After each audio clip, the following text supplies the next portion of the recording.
Isaque nasceu quando a esperança humana já havia sido abandonada. Seu primeiro choro ecoou como um desafio às leis do tempo, da biologia e da lógica. Filho de Abraão e Sara, ele não era apenas uma criança aguardada, mas a materialização de uma promessa que atravessara décadas de espera, dúvidas e silêncios. Seu nome, que significa riso, carregava a memória de um casal que aprendera a rir não da incredulidade, mas da fidelidade de Deus.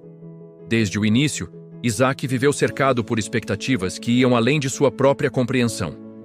Ele cresceu como alguém marcado por um destino que não escolheu, mas que o precedia. Sua infância foi moldada por histórias de altares, desertos e uma voz que chamara seu pai para fora de tudo o que conhecia. Ainda assim, por muitos anos, Isaque viveu uma vida relativamente tranquila, protegido pela experiência de um pai que aprendera a confiar e de uma mãe que conhecia o valor de cada dia concedido. Mas a paz que cercava Isaque não significava a ausência de tensão. Sua existência era, por si só, uma lembrança constante de que Deus cumpre promessas no tempo que decide, e não no tempo que o homem deseja. Isaque cresceu observando seu pai como alguém que havia sido transformado pela obediência. Abraão não era mais apenas o homem que saíra de Ur, mas alguém que carregava no olhar o peso de quem já perdera, esperara e aprendera a entregar. Isaque, mesmo sem entender plenamente, percebia que sua vida tinha um significado que ultrapassava a rotina das tendas e dos rebanhos.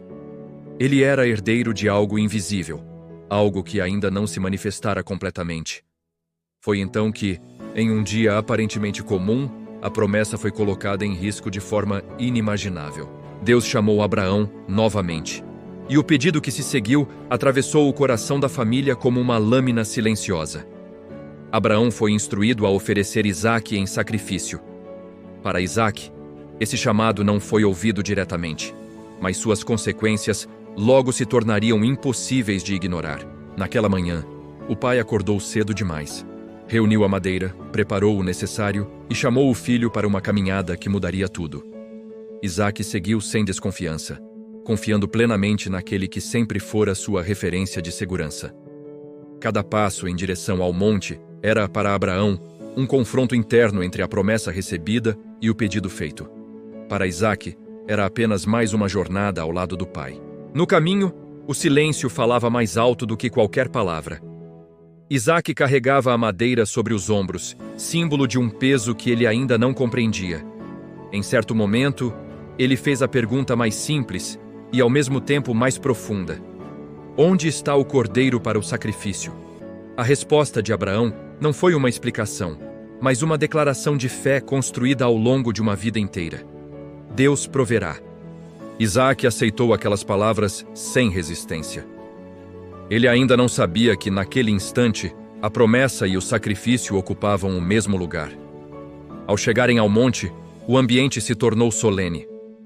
Abraão construiu o altar com mãos trêmulas, organizou a madeira e finalmente revelou a verdade. Isaque poderia ter fugido. Era jovem, forte, capaz, mas escolheu permanecer, não porque entendia, mas porque confiava. A promessa quase foi sacrificada, não apenas no altar, mas no coração de um pai e de um filho, que aprenderam que fé verdadeira exige entrega total. No momento decisivo, a voz de Deus interrompeu o sacrifício. Um cordeiro foi providenciado, preso pelos chifres, e Isaque foi poupado. Aquela experiência marcou Isaque para sempre. Ele desceu do monte não apenas como filho, mas como testemunha viva de que Deus não deseja a destruição da promessa, mas a confirmação da confiança. A partir daquele dia, Isaque viveu com a consciência de que sua vida não lhe pertencia totalmente. Ele era resultado de um milagre e parte de um plano que continuaria além de sua própria existência. Anos depois, Isaque enfrentaria seus próprios desafios.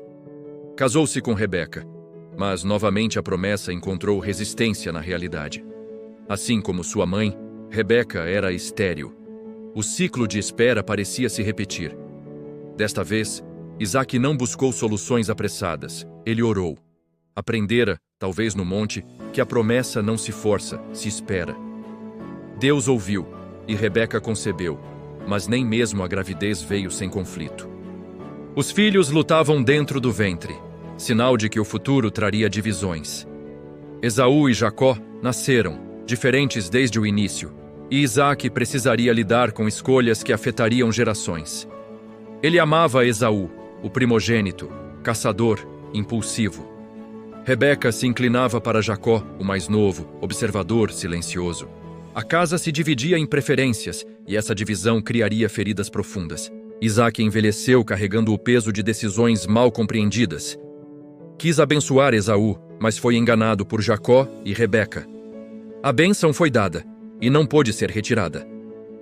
Mesmo ferido, Isaque reconheceu que havia algo maior operando além de sua vontade.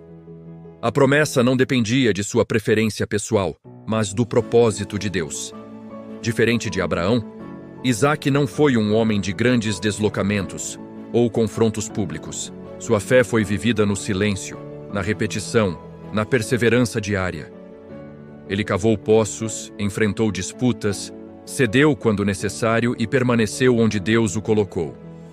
Sua força não estava na iniciativa, mas na constância. Isaque viveu como alguém que sabia que sua vida fora poupada por um propósito. Ele não precisava provar nada. Sua existência já era prova suficiente. A promessa quase foi sacrificada, mas foi preservada para seguir adiante.